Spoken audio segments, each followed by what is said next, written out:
Today we are cooking my favorite dish, which is pork tenderloin, sliced in a mushroom sauce. It's super quick and super delicious. Welcome to Cooking Lessons. From now on, I'll show you the best tips and tricks for your kitchen. So let's cook something nice together and turn you into a pro. 500 grams of pork tenderloin are ready. Mushroom sauce. For that, we need a bit of onions, garlic, and butter. And it is refined with bacon, a little tomato paste, and mustard. Filled up, a part cream, a part vegetable broth, and to refine it, a bit of cream. Let's get started. Simply with the meat, and that's exactly what we're doing now with our pork tenderloin, we just slice it. That means we cut it into such fine slices, and if the slices become a bit too large, simply halve them, and then continue cutting them down. We do this with the entire pork tenderloin. When it's really nice and hot, we add the pork tenderloin and just stir it a bit apart in the pan. It's like frying goulash. It's intended here that we only sear it briefly, and it must not boil under any circumstances. That's why I put it in the pan, spread it out, and don't stir right away. Have a little patience. It needs a bit of color, then we stir, and then it comes out immediately. In the meantime, we can already cut our 2 onions into fine cubes. So look here, our meat has changed a bit. It has gotten a light edge. A good sign that we should stir. And as you can hear, nothing is boiling here. There is the color. That's where we want to go. Let's stir it once. Try the other side a little bit as well. So we have a bit of color. Now we can season it briefly and above all quickly.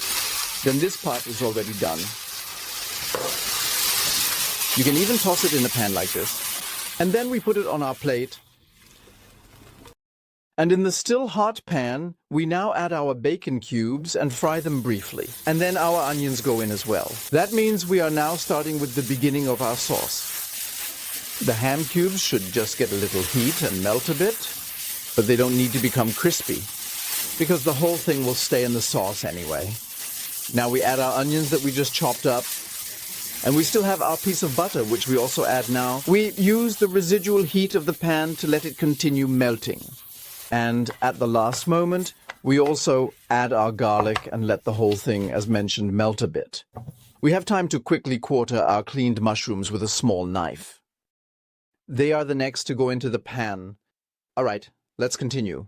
The pan is still hot, and now we add our mushrooms.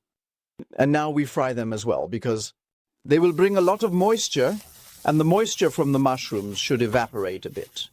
And we support this with attention. A little salt, because we have bacon in the mix. Pepper, can't hurt. And so we first fry the mushrooms. The mushrooms are done. Now we add our mustard. The same with the tomato paste. Mustard and tomato paste are stirred in and sautéed a little. At this point, don't walk away. But everything looks good. We've got everything under control. We deglaze with our vegetable broth. Let it come to a nice boil. I let the vegetable broth reduce a bit for a second here, and you can see here in our base that the bubbles rising are getting a bit larger. This means we are naturally getting a thickening from the onions, but also from the mushrooms. And because the broth is reducing, this is the perfect moment to add the cream. And with the cream, we do exactly the same. Let it briefly come to a boil and reduce a bit. So you can clearly see it here now. We now have these slightly thicker bubbles again.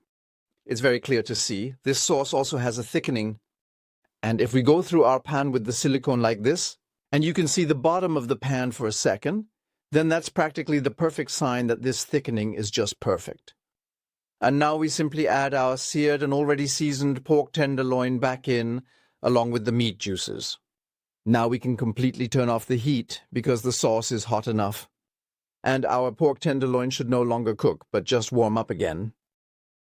And we have cooked a beautiful dish within a few minutes. As a side dish, I recommend a nice mashed potato, or a Swiss roastie.